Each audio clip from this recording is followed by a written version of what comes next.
Activate आहेत ना, हे एवढ्या लवकरात लवकर कसं संपणार.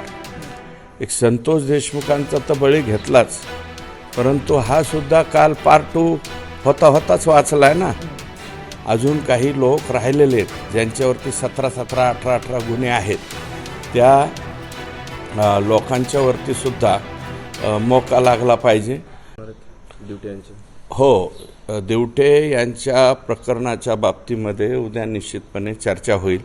मी एकटाच नाही, मला वाटतं सर्वच लोकप्रतिनिधी या बाबतीमध्ये उद्या जे काय आढावा बैठकी आहे, DPCची बैठक आहे आणि त्या बैठकीच्या अगोदर मला वाटतं याच्या संदर्भामध्ये कलेक्टर, SP आणि आम्ही सर्व एकत्रित मिळून त्या ठिकाणी या बाबतीतली चर्चा करू आणि जास्तीत जास्त याच्यामधले सगळेच्या सगळे आरोपी हे अटक झाले पाहिजे. आणि SPंनी काही कारवाई मला वाटतं केल्यात. यापूर्वी एक मोका एका गँगच्या विरोधात त्यांनी लावलेला आहे परळीतल्या. अजून काही लोक राहिलेले आहेत ज्यांच्यावरती 17, 18 गुन्हे आहेत. त्या लोकांच्यावरती सुद्धा मोका लागला पाहिजे. आणि हे असे जर 2-3 मोके लागले तर मला वाटतं ही दादागिरी त्या ठिकाणची संपून जाईल. परंतु हे कालचं जे प्रकरण आहे दिवटेंच्या बाबतीतलं, हे अतिशय गंभीर प्रकरण आहे आणि मला वाटतं त्याच्यात उपमुख्यमंत्र्यांनीच मोका लावण्याचे आदेश त्या ठिकाणी दिलेत. आता ते त्या संदर्भामध्ये आम्ही उद्याच्याला चर्चा त्या ठिकाणी करू. देशचे संबंध असल्याचे देखील व्हिडिओ आहेत, त्याचे फोटो पण आहेत. व्हिडिओ आहेत, फोटो आहेत. हे आता नवीन जे आहेत हे असे अनेक लोक जे आहेत, हे फक्त परळी मतदारसंघातच नाही, यांनी असे ते महाकालचं हे लावणारे जे आहेत ते गावोगावी बीड जिल्ह्यामध्ये या ठिकाणी अशा प्रकारची मुलं तयार केली. आणि मग हे कालचं जे प्रकरण आहे दिवटेंचं, तो त्यातलाच एक प्रकार या ठिकाणी झालेला आहे. ते त्यांचेच समर्थक आहेत, त्यांनी नाकारू शकत नाहीत कारण त्यांचे फोटो वगैरे व्हायरल झालेले आहेत. म्हणजे बी टीम अजूनही ॲक्टिवेट असल्याचं देखील म्हटलं. ॲक्टिवेट आहेत ना, हे एवढ्या लवकरात लवकर कसं संपणार.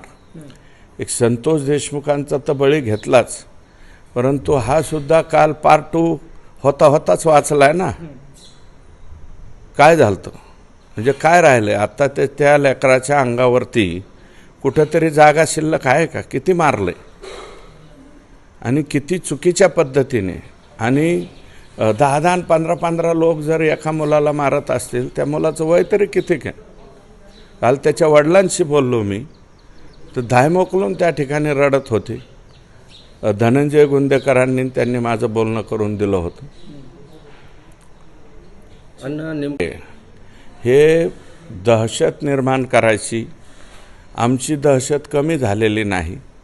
आम्ही अजून इतके जोरात काहीही करू शकतो अशा प्रकारची मानसिकता आहे. म्हणून माझं मत आहे ना, एक मोका लागला आहे तिथल्या एका गँगला, ज्यांनी तिथले पुजाऱ्यांना मारलं, 7 भाईंना मारलं.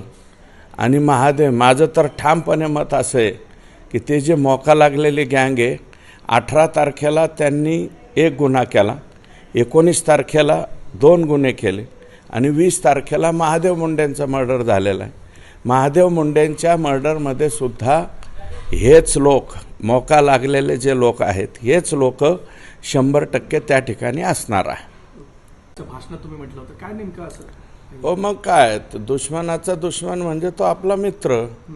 आणि बलुचिस्तान जर 44% पाकिस्तानचा पार्ट बाजूला निघत असेल तर अतिशय आनंदाची बाब आहे ना.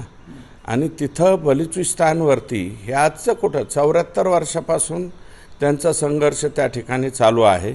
आणि प्रत्येक वेळी हे सैन्याच्या जीवावरती, सैन्याच्या बळावरती त्यांची आंदोलनं मोडून काढणं हा पाकिस्तानचा धंदा आहे. त्याच्यामुळं मग आता काल पण नाही का फार चांगला निर्णय घेतला आहे. तिकडे पाणी अडवण्यासाठी 279 मिलियन हे आपण त्यांना देणार आहोत अफगाणिस्तानला, तालिबानला. आणि त्याच्यामुळं खैबर पख्तून का काय तो जो एरिया आहे त्या एरियाच्या अगोदर ते पाणी अडलं जाणार आहे.